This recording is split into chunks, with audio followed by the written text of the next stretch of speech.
Welcome to Yelling into the Void with Devin and Gabby and Ray. Today we have a couple of topics that we're going to touch base on. I wanted to start the podcast off by saying, welcome back everyone. It's been quite a while. It has, and we hope you're still here with us. Right? You know, little hiatus, got married last year. Not too much else. I moved an hour north, so it's a needed hiatus. Right. I definitely agree with that. It's a little chilly here today up north. I didn't even take my hair down. I was supposed to take my hair down for this. So, Gabby's gonna go across and start off with our first topic. You know, we are gonna open up big with this one. Yeah, we're coming in strong. I think it's safe to say that we all know that the world has gotten a little crazy this year. So obviously we're gonna start with the big Epstein topic. I don't know if we should be using the word touching. Hold on to your seats. But it's definitely suited for the topic. It is. So, let me pull up my documents because we are going to be more prepared this year. We're going to try to release as much as possible, but right now we're shooting for every month. You know, I know you all just love seeing my face and wondering what Devin's been up to. Right, Ray? That's what she had to say. So we're going over this together. It's definitely something that we're willing to take a deeper dive into, but there's definitely some stuff that raises some questions in our mind, and we're wondering if it does the same for you guys. Right? Yeah. Right? And we are also, before we dive in, looking for any feedback, please. Any feedback would be good. Any choice of topics that you would like us to touch base on. We're always here. Reach out. Yeah, we love to go back and forth on definitely things that need to be discussed. So you're not going to scare us away with a hard topic. So do you want me to go over the four basic outlines we have? Basic information, and then you want to dive deeper into... Yeah. We'll start with some basic facts that we pulled from online, reputable facts from the DOJ themselves, and then we'll go in with more of a opinion-based. Yep. So the origins of the investigation. The Epstein investigation began in 2005 when the parents of a 14-year-old girl reported that she'd been molested at the millionaire's home in Palm Beach, Florida. Then, Miami U.S. Attorney Alexander Acosta struck a deal with letting Epstein plead guilty to state charges of soliciting prostitution from an underage girl. Sentenced to 18 months in jail, he was freed by mid-2009. But, however, in 2018, a series of Miami Herald stories about the plea deal prompted federal prosecutors to take a fresh look at the accusations. Epstein was then arrested in July 2019. 1 month later, he killed himself in his jail cell. A year later, prosecutors charged Epstein's longtime confidant, Ghislaine Maxwell, saying she's recruited several of his victims and seems joined in the sexual abuse. She was convicted in 2021. Maxwell is serving a 20-year prison term. Big quote-unquote here, people. Big quote-unquotes. Then we have a lack of evidence for co-conspirators. Prosecution memos, case summaries, and other documents made public in the department's release. Hold on, let me zoom in again, everyone, so I can fucking read this. Oh, I made it worse. I kept it old school and just wrote it down. Fuck you. Go like this, go back. Okay. Other documents made public in the department's latest release of Epstein-related records show that FBI agents and federal prosecutioners diligently pursued potential co-conspirators. Even seemingly outlandish and incomprehensible claims called in to tip lines were examined. Some allegations couldn't be verified, investigators wrote. In 2011 and again in 2019, investigators interviewed Virginia Roberts Gifford? I'm bad at fucking pronouncing shit, so. Who in lawsuits and news interviews had accused Epstein of arranging for her to have sexual encounters with numerous men, including Britain's former Prince Andrew. Investigators said they confirmed that whatever her name is had been sexually abused by Epstein, but other parts of her story were problematic. Acknowledged writing a partly fictionalized memoir of her time with Epstein, containing descriptions of things that didn't take place. She had offered shifting accounts in interviews and investigators, they wrote. 2 other Epstein victims who Guilfrey had claimed were also lent out to powerful men told investigators they had no such experience, prosecutors wrote in a 2019 memo. So, there's also that. Then, we have photos and videos don't implicate others. Investigators seized a multitude of videos and photos from Epstein's electronic devices and homes in New York, Florida, and in the U.S. Virgin Islands. They found CDs, hard copy photographs, and at least one videotape containing images of females. No videos or photos showed Epstein's victims being sexually abused. None showed any males with any of the nude females. And none contained evidence implicating anyone other than Epstein and Maxwell. When Assistant U.S.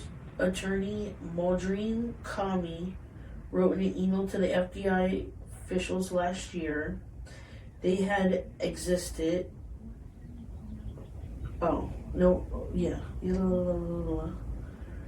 They had existed. We would not pursue any leads they generated, Comey wrote. We did not, however, locate any such videos. Investigators who scoured Epstein's bank records found payments to more than 25 women who appear to be models, but no evidence that he was engaged in prostituting women or two other men, prosecutors wrote. I feel like I have to sneeze.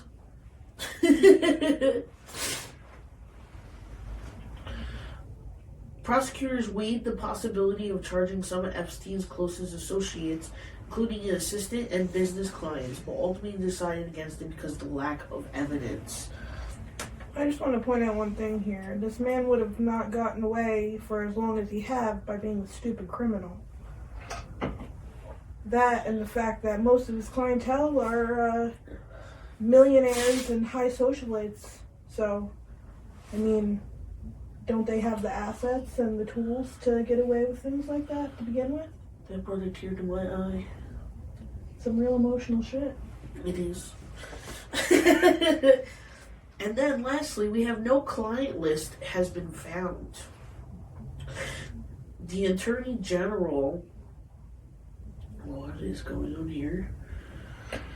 Pam Bondi took Fox News in February 2025 that Epstein's never-before-seen client list was sitting on my desk right now. But FBI agents wrote supervisors saying that the client list did not exist. On December 30th, 2024, about 3 weeks before President Joe Biden left office, then FBI Deputy Director Paul Abbott reached out through subordinates to ask whether our investigation to date indicates the client list often referred to in the media does or does not exist, according to an email summary his query. A day later, an FBI official replied that the case agent and confirmed no client list existed. On February 19, 2025, 2 days before Bondi's Fox News appearance, an FBI supervisory special agent wrote, "While the media coverage on Jeffrey Epstein case refers to a client list, investigators did not locate such a list during the course of the investigation." This is from Aaron Kessler in the Washington contributed to this post. So, there we have it. That's the basis gist of what is going about. Now, all these documents have been released. A lot of people over the course of the world have formed varying opinions on it, I think. Are scouring through all these pages and pulling whatever information they find and form their own, like you said, their own opinion. I mean, I think it's fair to say, though, that if you dive deep enough and do your research, that there is a lot of fact behind some of the stuff that we're seeing online. Yes. And I'm not saying anyone is wrong, by no means. But there's definitely some far stretches out there. Yes. And the fact of the matter is that these people are coming up with so much content right now, which is why we're also making content on it. But like you said, some of it is very outlandish and it's plain and simple, and personally, it's kind of, in my opinion, what everyone is doing is how everyone interprets, let's say a Bible. Yes. Everyone has different views, different takes, what's true and not true is, and it can mean something different to everyone. Yeah, and what it comes down to with anything like that is where's the fact in it? That's the only thing we can really go off for now is where's the true fact that we can find in it. And from there, it is just a matter of opinion until more comes out or they decide to release more, which, honestly, I mean, do we see that happening? I believe so. I mean, it's not going to come out as full-fledged as it is right now. No, it's going to be piece by piece. It's going to be people pulling teeth, wanting more, to feed themselves, a narrative so that they can figure out for themselves their own opinion and choices on the matter. But, what needs to happen is that these people need to be processed, and investigated with full diligence. And if, for whatever reason, there does happen to come up with some kind of information that does put them in those certain situations, then you need to be held accountable. With the full extent of the law. Yes. So I do have a couple more little pieces here on Epstein himself and the files. Again, facts pulled from the internet. As we mentioned before, he had big connections with people like Clinton, Prince Andrew, who's now been arrested, Bill Gates, who has publicly admitted his sincerity for being involved with him as an individual, not that it makes him any less accountable, Elon Musk, and of course, ours truly, President Trump. He also had a lot of access to a network of scientists because he had the amount of money that he did. So the files revealed that Epstein had used that money to build relationships and fund prominent scientists in fields of physics and biology, which has also brought up controversies of whether he had things to do with COVID-19. The release process has been criticized by the accusers and their lawyers for sloppy redaction methods that expose names of victims for Epstein and their wealthy public figures, as well as their claims of cannibalism and ritualistic abuse. Although the DOJ has steered away from any truth in these claims, there's certainly a lot of indication, even from what I've read, of strange wordings like beef jerky and pizza and emails asking for abundance of it to be sent to him on airplanes, which last time I checked, you can grab a slice of pizza at your local Stewart's. In over 900 times through the course of the emails. So, Code words, of course. There's definitely this is one of them things that you can keep digging. So I mean, I guess from here we want to know if there's something you guys want us to dive a little deeper into. Yeah, because we will do more research, we will pull more facts, and ultimately give our opinion on the matter. I guess this is more of the tip of the iceberg for us. We definitely have our own personal thoughts on it, which we're not ready to fully disclose yet. No, and I'm sure that this could be a multitude of episodes, but and until also we with know guests. We know more, it's kind of hard for us to really give a full opinion. Yeah, Gabby's more in depth in the conversation, and that's because my kid's dad is literally watching the videos every night. And I'm over here, I'm researching, I'm looking through and asking opinions of others who are well educated on the matter, and trying to turn through all the information that I'm getting and form an appropriate opinion that I can relate to you. I can say that the only positive thing that I think has come out of all of this so far is the fact that, in a way, it's united us as a country in the fact that we're against pedophilia and sex trafficking. And that people almost should be, as a world. Yeah, with China stepping up. Accountable. And we've shown that it's obviously not okay, but we want to see something done about it. Which is, it's taking time, and they're pushing distractions in my mind to keep us from being able to hold certain individuals accountable. Well, yeah, touching base into that and moving forward, the Epstein files are a little bit distracting for some, and it's definitely attention grabbing, but, the real question is the war in Iran a distraction from these Epstein files? I mean, I think that's... Even if there was things going on over there, I think that everything happened so abruptly during the heat of that happening that there's no deniability about that. No, and someone had said in my Discord, that's what we should make. We should make a podcast Discord. Ding. Insert here. That unfortunately funds were spent, to feed troops, steak and lobster, blah blah blah, whatever. And usually that's what's given to soldiers before they go to war. But the fact of the matter is that people said that it was completely unnecessary.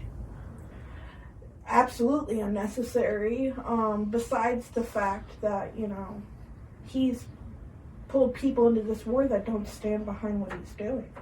I mean, they broke a soldier's arm in Congress, had a fellow soldier hurt another soldier for protesting against the war in Iran.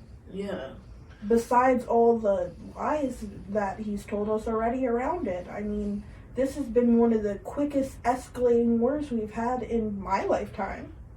Well, yeah, I mean, we've had a lot of monumental history things, historical events happen in our lifetime. Between the rise of the computers, smartphones, 9/11, the Great Recession we had in 2008, COVID, Sandy, Katrina, Epstein files, our presidents, it's plus this now, bombing Iran. I think it's pretty crazy War to tensions have with a president that kind of takes things into his own hands without much discussion. I know not everyone is for Trump, and I'm not saying I'm pro-Trump, especially with this year. My opinions have waved. I'm sure everyone has swayed, but, I feel like his first round as being the president was very beneficial. I'm glad we can agree upon that. Absolutely. he ran this country like a business, and we prospered for a very short amount of time under that. And this time around, you know, I don't think he's not going for the same exact reasons. Okay, so after Biden, I do think he did have to bring us back a little bit, and he did in ways. But in the same ways, he started a lot of problems for us in mid-pregnancy. Ooh, is he? Mid-presidency. That, you know, whoever's next is going to have to deal with that, and who says they're fit to do so. Definitely, I mean, don't get me wrong, he did open up talks with Putin. You know, we de-escalated with North Korea for the most part. We had that balloon that fucking came in from Canada that got shot down. That was something that was, you know, I don't know. Anyway, moving forward on that. I do have some facts on the war, just to show you guys the increase in escalation. So there seemed to be very little planning, as I had said, in the course of action discussed prior to the original bombing on February 28th of 2026. This came days after the Supreme Court struck down the legal justification for this global tariff policy. This also happened in the high pressure on President Trump after his name was mentioned over 38,000 times in the 5,300 redacted files that were released. The initial escalation, which was February 28th to March 1st of 2026, he had conducted Operation Fury, where roughly 900 strikes happened in 12 hours, and these strikes reportedly killed the supreme leader, Ali Khamenei, as well as he had bombed a school for girls in Iran, which was not released until about a week and a half after confirmed? The original bombing. Yes, it was confirmed. Not only were the children dead, but as well as any of the staff in the building. Oh, wow. By March 9th, the conflict, while still sustaining its intensity, had its highest recorded day of airstrikes, which targeted oil facilities and structure in the area. So, I mean, he kind of went for the gusto on this one very quickly, and it brings concern. I definitely have a lot of concerns, especially with, you know, what we just discussed on the Epstein files. It seems like he's going out of his way to avoid trying to take any kind of accountability for what's been said. Yeah, like even address it for himself, you know. Not saying that he's a 100% truthful guy, but the fact of the matter is that he could make some kind of statement that, you know, whether he did or didn't, you know, he can admit his wrongs or where the information is coming from, you know. Yeah, he's not really even made any denial of it. He's kind of just, you know, no answer is an answer. Yeah, absolutely. Besides the fact that, you know, now Pam Bondi is being held by Congress because she's not releasing anything that's been said about it. As well as, a lot of people might not know this, but Epstein had a mansion in New Mexico where the files had reported girls being murdered. So the DOJ had ordered for the land to be dug up recently, and Trump stopped it. But Arizona and New Mexico law enforcement are now starting their own legal investigation to dig the bodies up. So people are tired of it. Their state is going in on their own law and doing it themselves. They're taking it into their own hands. They're like, we don't care if you're the president. We have our own laws. So it's honestly refreshing to see. Yeah, you know, people are waking up and realizing, you know, we've kind of been putting on the horse blinders to a lot of stuff that's kind of been in our face for a long time. You know, and we as a generation are finally tired of it and trying to speak out about it. You know, not saying everyone is in the right mind, let's not lie, but, you know, a lot of us are really trying to pull that veil over our faces and see clearly. I think at minimum we're owed the truth, besides the accountability factor. So what do you guys think? We're hoping for any comments. Would you like us to go a little further into this, or have you heard enough of it on the internet that you don't want to hear us talking about it? I can say fair enough. So, our next topic is the war in Iran distracting us from sex trafficking in America? So as of March 26th, the United States is engaged in a direct military contract. We understand that. We just spoke about that. Are you knocking? No, I put my cup down. Oh, okay.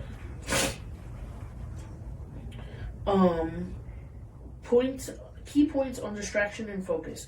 Political distraction claims. Critics or some politicians have suggested that the military escalation with Iran is intended to shift media focus and public attention away from the Epstein files, which improve high-profile individuals and sex trafficking. Media and public focus, the intense military action, which includes the assassination of Iranian officials and retaliatory strikes, has dominated headlines. Some observers argue that this, combined with other geopolitical crises, allow other domestic issues to receive less public attention. Continued for the anti-trafficking efforts, despite the focus on the conflict, federal, state, and local agencies continue to work on sex trafficking, with ongoing initiatives in early 2026, such as those in Washington state. Differentiation in focus. The war dominates national headlines. It does not mean that the anti-trafficking efforts have ceased. However, major international conflicts often command the majority of resources and national conversation, which can be, by necessity, overshadow domestic issues. In summary, while the war with Iran is viewed by critics as a deliberate distraction from domestic scandals like the Epstein files, it is a separate issue from the ongoing separate efforts of combating sex trafficking in the United States. Do you have anything to touch on that? I mean, I feel like it's hard to say that we're making all the effort with things like, it coming out with Epstein and all these high, that's our president's mentioning that. Yeah, high-ranking officials. So to say that our government's making the efforts and our government's part of the problem is you're tipping the scale here. But like you had just stated, states are now stepping up and making their own investigations. And that's really all we can hope for. And what you personally are able to do to keep things like that happening from, us as women or your children. Right? I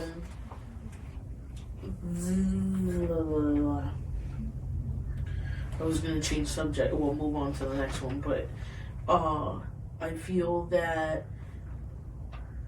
more needs to happen within the community bodies, not only between, you and your children, our but local just watching officials. out for other people's children, I think, also. Exactly.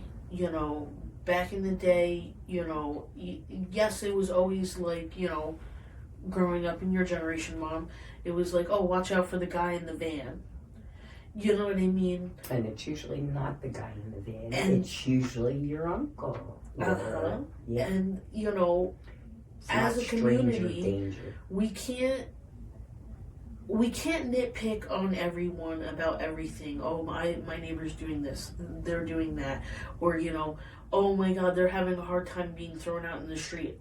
Let's hide in our house and look out the blinds. You know what I mean? No, go out there and be like, hey, do you need help moving this stuff or organizing it? We need to come together a little bit more as a community. And express the needs that, I was talking to someone else about this the other day, is that we need to take care of America first. We need to address, the homelessness, the veterans. We need to address not exactly illegals, you know, the whole ICE thing is a whole nother topic we're going to get to on another day. But the fact of the matter is people are here on visas and they're paying their way in taxes just like everyone else here in America. We shouldn't be scrutinizing these people and pushing them out the door. They deserve the fair wages that they're getting. Okay? And they're paying the taxes to be here, and that's all we could really ask for. Now, the illegals that do come here and, you know, some people come as refugees, okay, which is fine. But there's still a time period where you have to handle your business. I mean, but we shouldn't be fronting the bill. Yeah, no. When there's people who need it that are here in our country and have been here in our country. I agree. You know. I mean, not to say that they shouldn't have maybe, you know, a little bit of period where they're able to be here before they have to go and get their green card and their visa, or it's pretty much, you know, if they're going to come here, they should be following the law here. The legal way. Yes, there's the legal way, and then even as refugees, they need to be put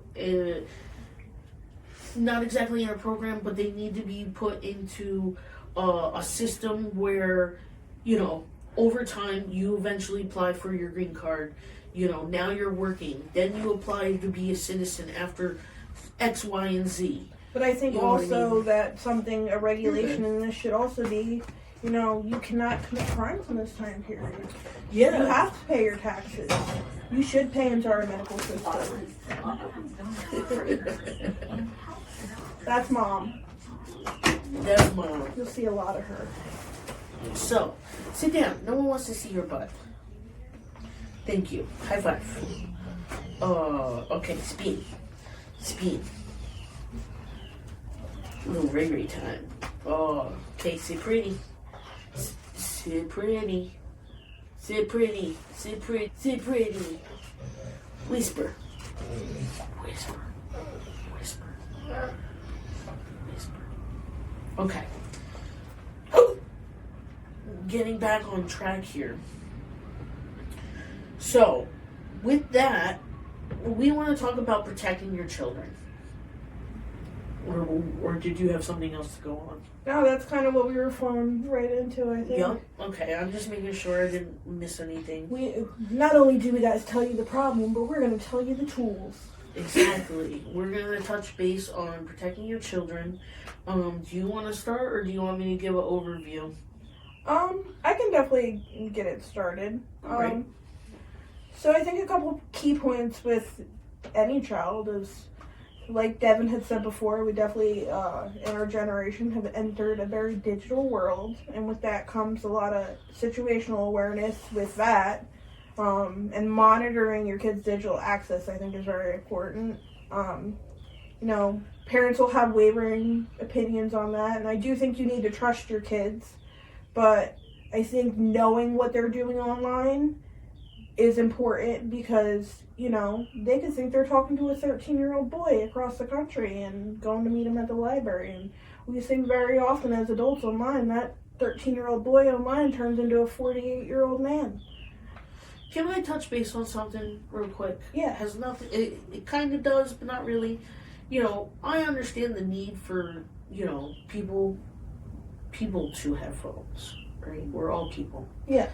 But the fact of the matter is, I understand that you're scared that something's going to happen at school and you want your child to be able to get in contact with you. But we never did. My parents didn't let me have a phone until I could pay for one. Right?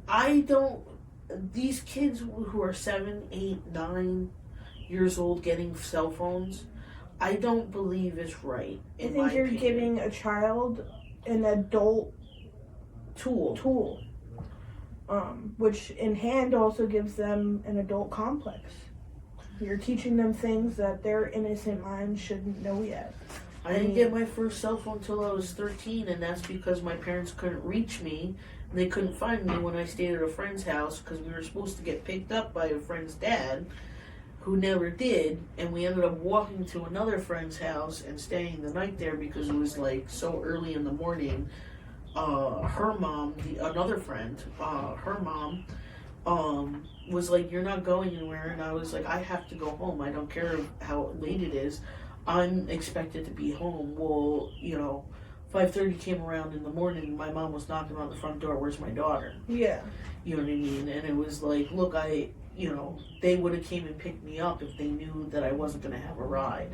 Yeah. When I was about 15, 16, I had asked about a phone because my kids in my school were starting to get the in phones, which at the time was the Razor.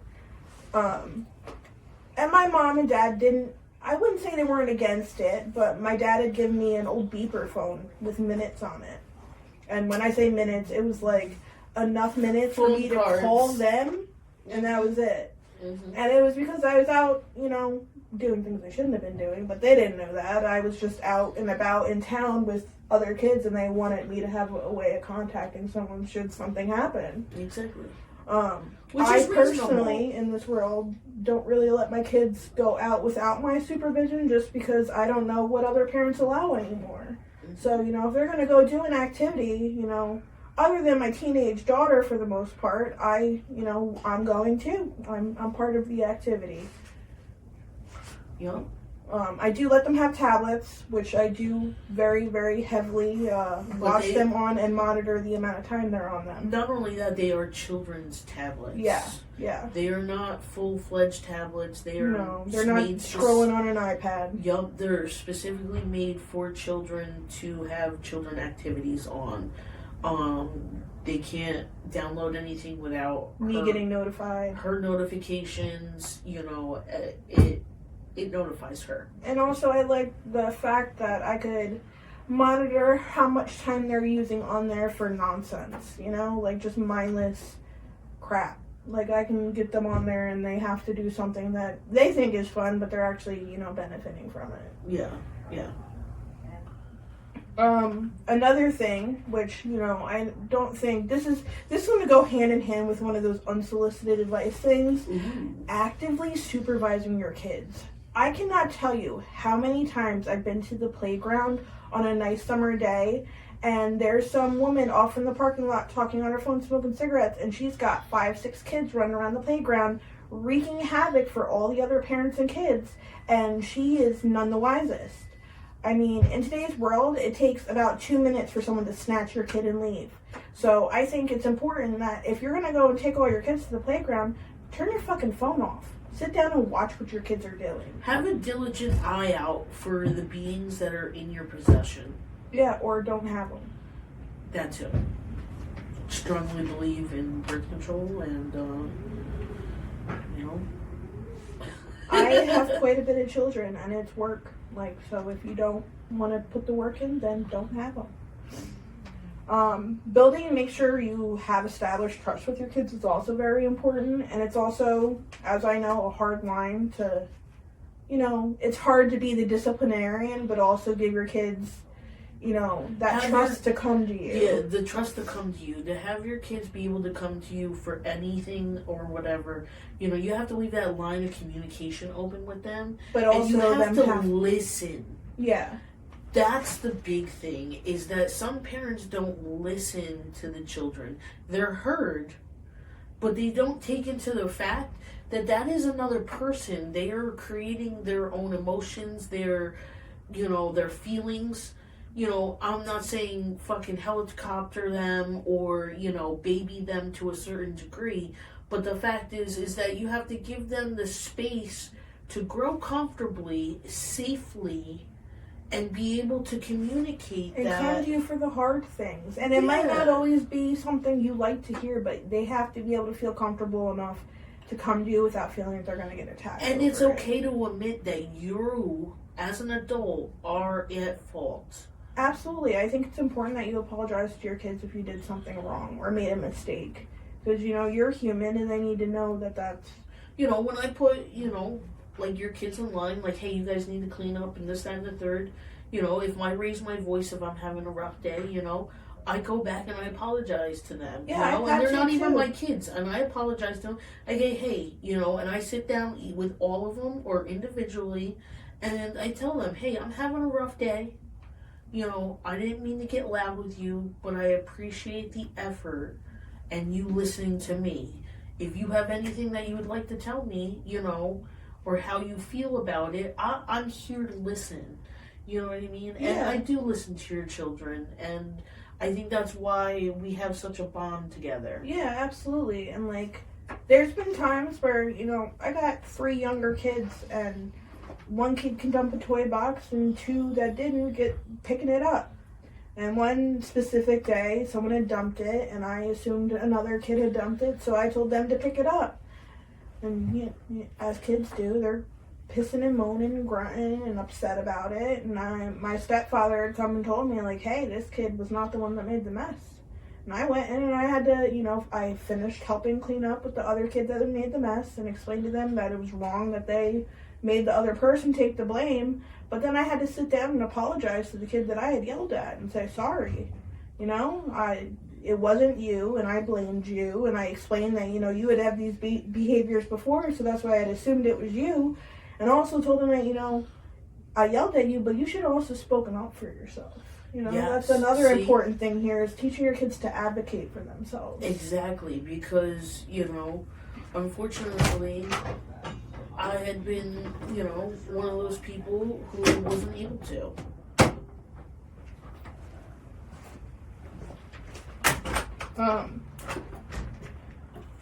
Yeah, and in that, with teaching them to advocate for themselves, you can also, you know, that helps build trust. And they kind of go hand in hand with each other, because then they're able to not only discuss uncomfortable situations with you, they're able to do so out in the real world. Yes. Yes. Communication is key, and so is admitting your faults and working on them. And as much as in this we've talked about protection, there's also a fine line with that, because in teaching your kids to advocate for themselves, overprotection can, you know, hinder them from that in ways. So sometimes you gotta let them deal with it themselves. I'm not saying if there's some creepy guy in the playground, let your kid go up and say, hey, get out of here, guy. What I'm saying is, you know, if your kid gets in a fight with another kid on the ground at the playground, don't go rushing in. Let them figure it out.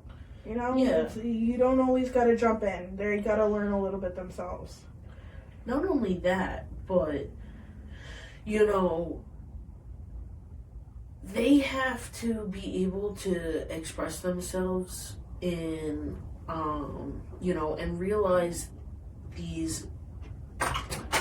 notice these things for themselves. Yeah, they need to be You know? situationally aware. And there, like the other day, I seen a post about, if you tell your kid that if someone hits them, to hit them back, that you're the problem as a parent.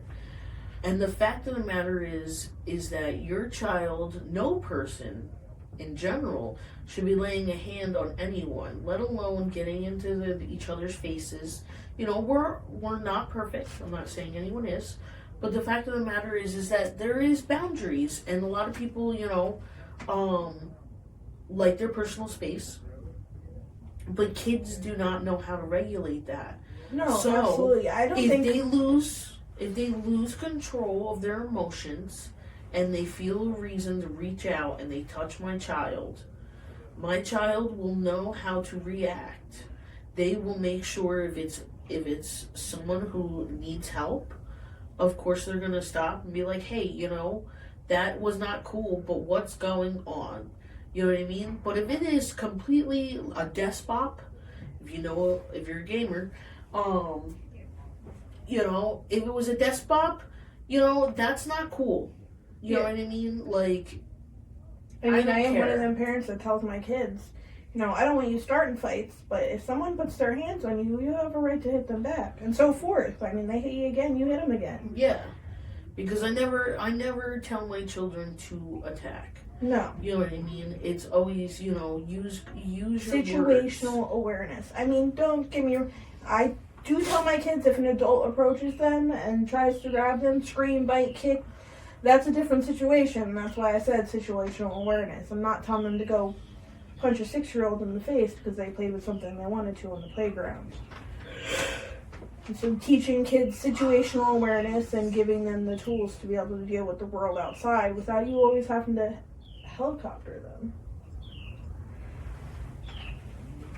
All right.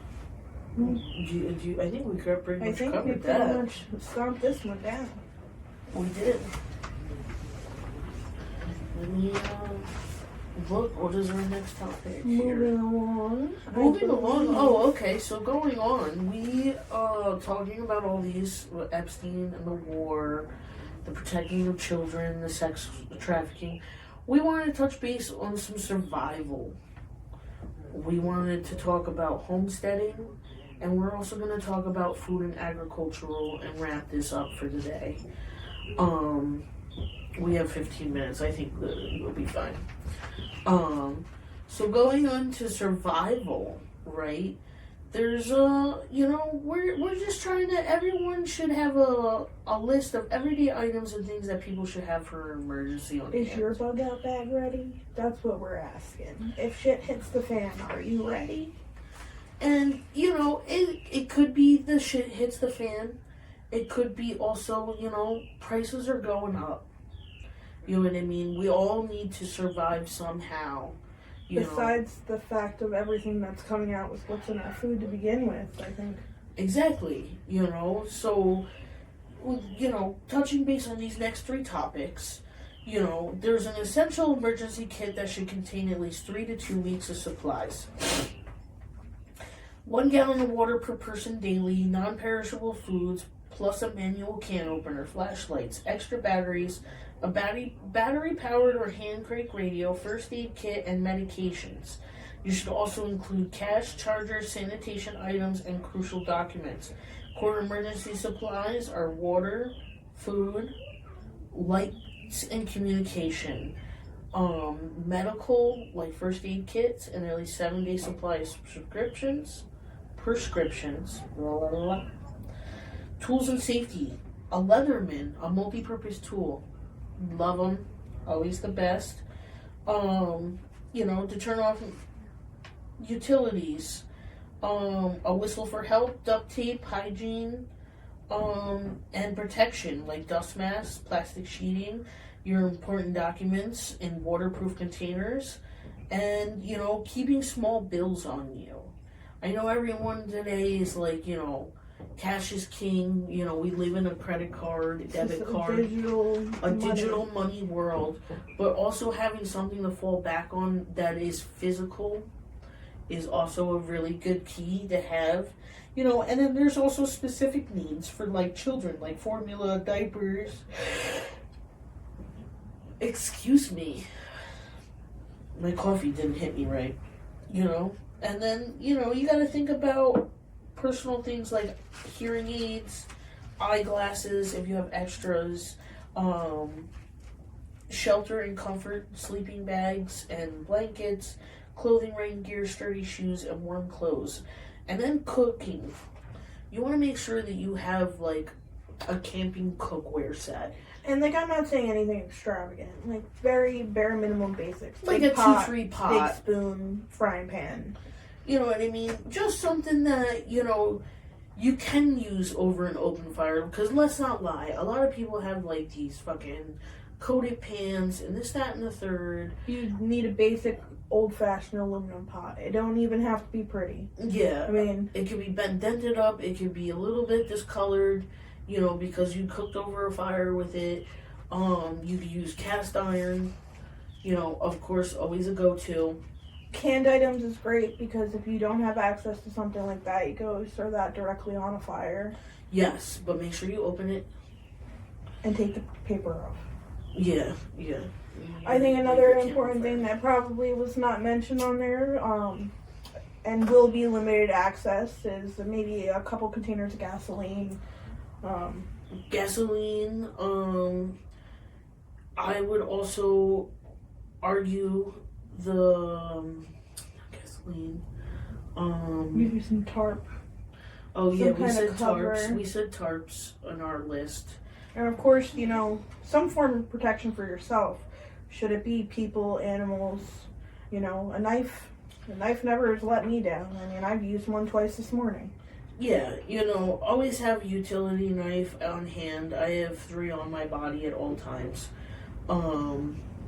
I have 2 technically right now. I have one on my keys and I have a pocket knife, so. Yeah, I have my blade and my keys.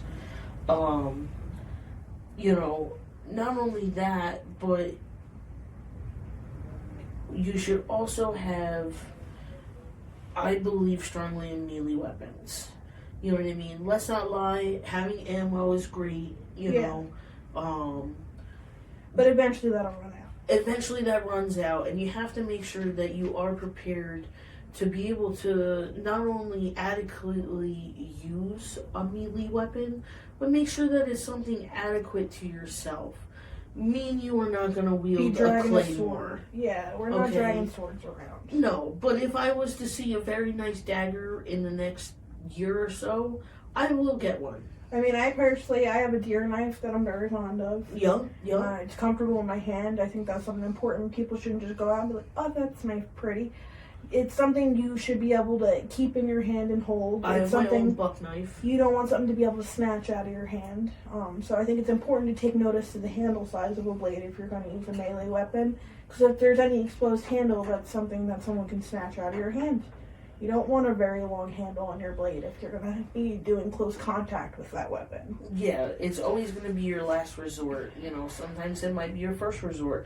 But when it comes down to it, it is a last resort. Yeah, that's something you keep on your body for if something gets too close.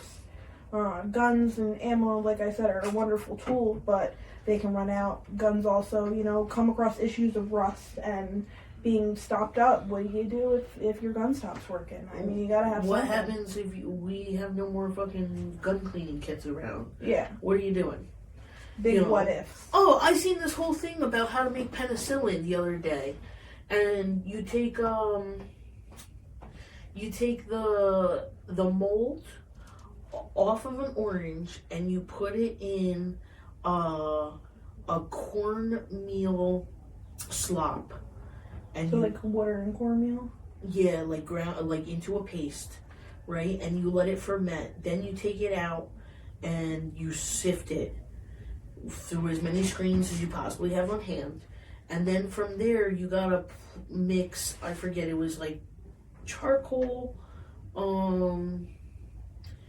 it was a couple other things, I'll have to look this up and touch base back on it.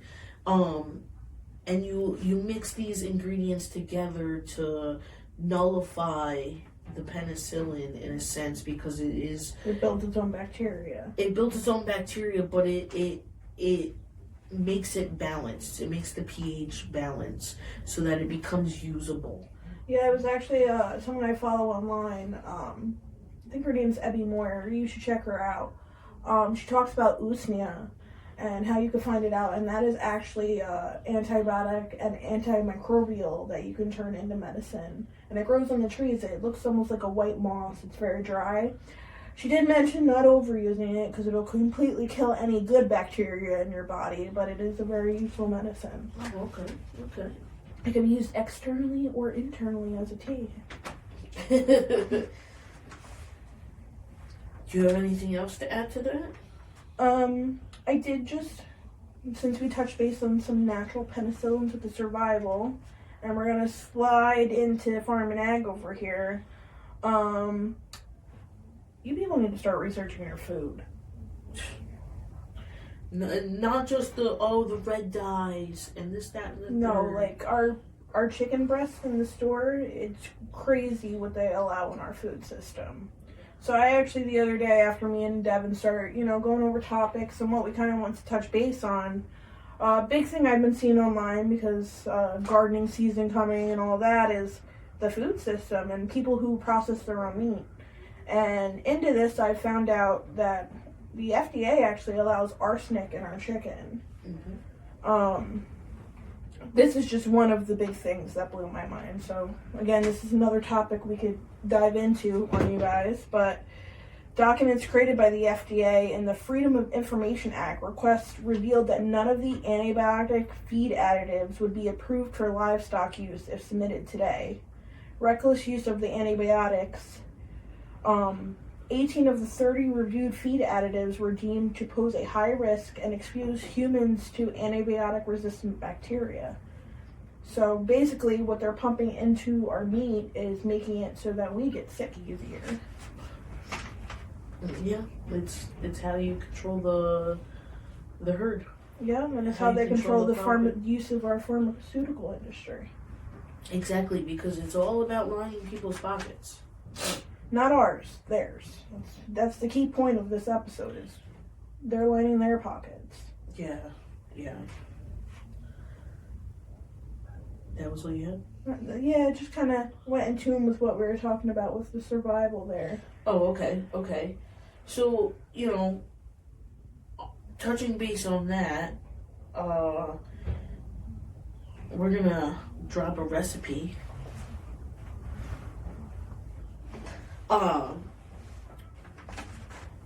It's we don't even know, maybe a jam recipe. That's what I have written down. But the food and agricultural, again, if something is to happen, war is possibly on the horizon. You know what I mean? Prices are going to be driven up. People, if we do go to war, people are going to be, it puts a stress on the economy, right? So the fact of the matter is that you should be growing food for your family for a year and keep said food in a processed, meaning, either canning or storing it. Dry storage. Dehydrating. And being able to access that said food that you've grown for the whole year. Gabby knows this personally. I grow enough garlic every year for myself to survive. I have not bought garlic at the store in 4 or 5 years. As long as I know her. You know what I mean? And let's be like, oh, garlic's only like $1.25 a head. Okay? I will have 92, I think, garlic heads this year. Yeah. And your kids helped me plant them. You know what I mean? I know the process. And we're not saying to go in extreme excess of out of your needs or making it so that it's constant work for yourself. There's very simple steps you can take in this process that, in time you'll grow bigger. But, I learned canning in the last 2 years, and our country and the way it runs makes all those things seem so far-fetched and hard to do, when really it's just a process that takes a little bit of time. Yeah.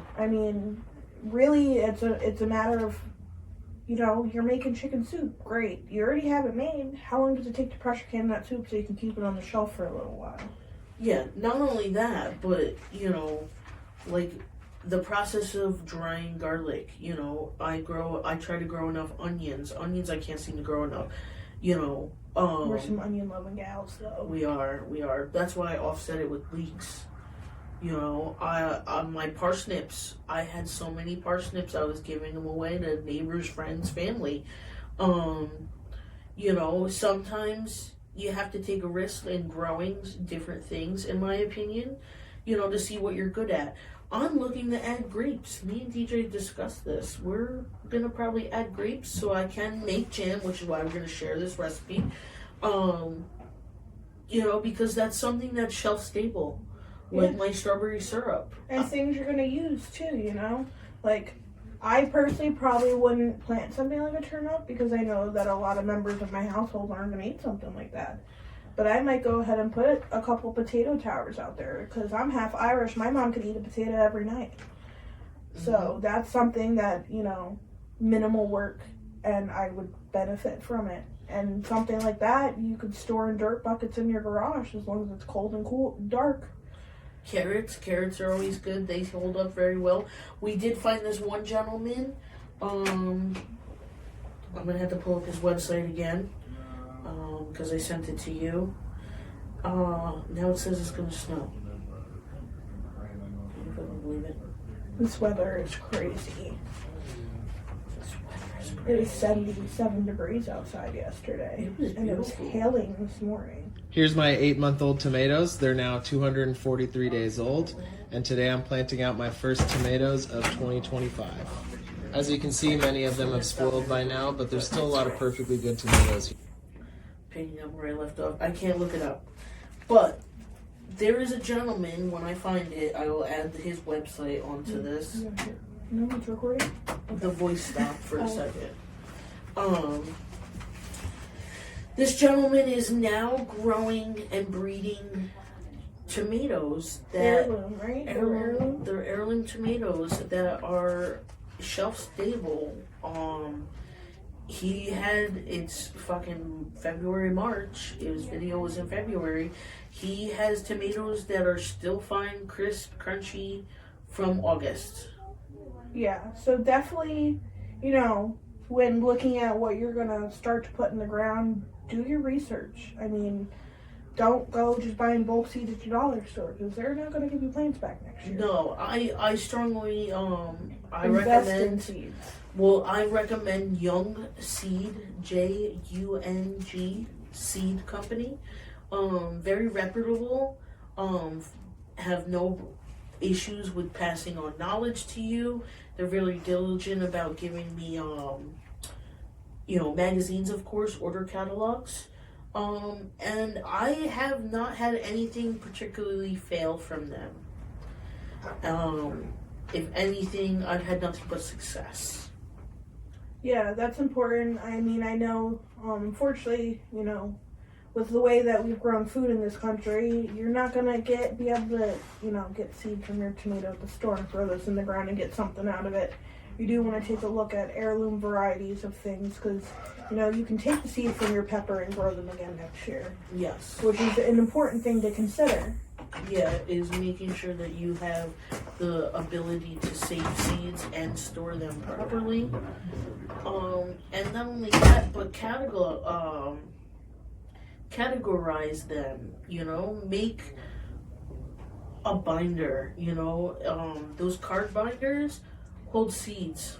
I keep a dollar store Tupperware with some chip clips in it, and I clip them up by what they are. Yeah. So you know, I know if I'm pulling, these are all my green vegetables, this is all my root vegetables, this is all my fruit. these are my herbs. Yeah. You know, Another good option, Amazon actually, I'm sure other companies have them, but you can buy complete survival seed kits where it comes with a list on the pack. I have a couple of them, and you can also buy the medical plants. Oh, I just actually saved that the other day. They have the medical tea and herb kit. It's got like yarrow in it, which is very good to make when you do bandages and stuff. It just the full list, and it comes in an airtight package. You know what I mean? So you could buy that and save that in your survival pack. Yeah, and like use your devices, do your research, talk to your family, see what they'd like to see out in your garden. Don't get me wrong, like we've spoken about this. You know, I have a lot of gardening books. I have a butchering book for wild game and, you know, regular livestock, you know. But having physical books, I feel, is very necessary. Yeah. Don't get me wrong, I have this whole wild, like, 5-6 book thing in my PDF, but when we lose internet or whatever... It's about useless. Yeah, you know what I mean? But a simple curvature of that is, you can go grab a composition book, write something on the title. If you see something online, write it down. I mean... I personally we're so love stuck we're so stuck in the devices, and that goes. We have access to libraries, people. I mean, free libraries.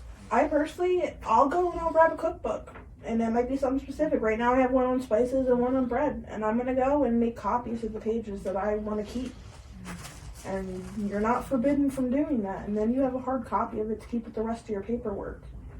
Exactly. That's something you could throw, you know, a basic bread recipe. I actually have a deck of cards that, you know, deck of cards is 52 cards. It has 52 different types of plants on it, how to grow them, and etc. On a deck of cards. You know how much information that is to carry around? It's smaller than my pack of cigarettes. And it's a dual-use video thing. You can play cards and still have information. I have entertainment and I have knowledge. You know? Okay. So another important thing, though, with this is to know your zone. America's huge. And I'm in 5B. I think she's more like 5A now. I'm actually in 6A. I looked it up this morning. Oh, it's 6A? What am I then? I don't know, because I looked up I'm an hour north of her, so I used to be 5 minutes away. Now I'm an hour north, so Yeah. our weather's changed a little bit. But I wrote here something for you guys for my zone on what you'd be planting this year. For indoor, you're going to start doing your broccoli, your cabbage, your cauliflower, your onions. They're have already not been put in the ground cold from last season, which is an option because that's what Devin does with her garlic and her onion. So, like I said, if you're going to use your device, do some fucking research. Yes, but I put in garlic bulbs. Garlic heads. Well, no, bulbs. Right? Yeah. It's a piece of garlic, right? It's a piece of garlic that is not peeled, right? And then they're called onion slips. They're already pretty much 3-4 months old onions. They're very, very thin, but you put them in the ground, you overwinter them. Yeah, like I said, like you have options. If you're gonna start from seed, now's the time you're gonna want to start germinating those and getting them going. But if you did the option like Devin and went from a whole onion, that's something you could have started back in November, October. Exactly, and you could plant garlic twice a year. I like to plant garlic in the October. I get a much longer growing season. You can grow spring garlic. I steal her scapes. Yeah. Mid-season. You can grow, like right now, March, the soil is movable right now, as long as you can muster up the strength to get through the frost layer and turn that soil. You can plant garlic right now. You can plant onions right now. You just have to be diligent and watch your crop. You have Make to sure you're tending to it. There's a reason why it's called tending to your crops, because you literally are just like you tend to your children. You want to pay attention what you're putting in the soil and what you're planting it by, because that does matter. Certain plants don't like other plants. Yeah, you sent me that thing where bugs don't like cilantro, the potato beetle. Yeah. So that's something, cilantro! If you're going to put that in your garden, maybe pop it over by your potatoes. It's going to make less work for you in the long run. Tomatoes love basil. Oh, yeah. I plant so much basil so that when you're out there and you're grabbing your tomatoes, grab some fucking basil too while you're at it, because that's what you're going to be putting in it. Let's not lie. Yeah, so, there's plenty out there. I'm a big fan of Pinterest because I can save it for later. That's how I kind of start to organize my garden every year. But, it gives you, I'm still learning things. I have a notebook. I have a planner notebook. And I ideally do. It has the last few years in it, and it shows me where I had plants planted, and then it has a synopsis of what it happened. Did it do well? Did it not do well? What time? It has little details and stuff like that. Notes. Which is a great tool. I personally am not that organized yet, and I hope to be one day. But I kind of every year draw out my garden. Draw out what I'm going to put there, what I'm going to put with it, how many plants, where it's going. So, this is Yelling Into the Void with Devin and Gabby. And Way!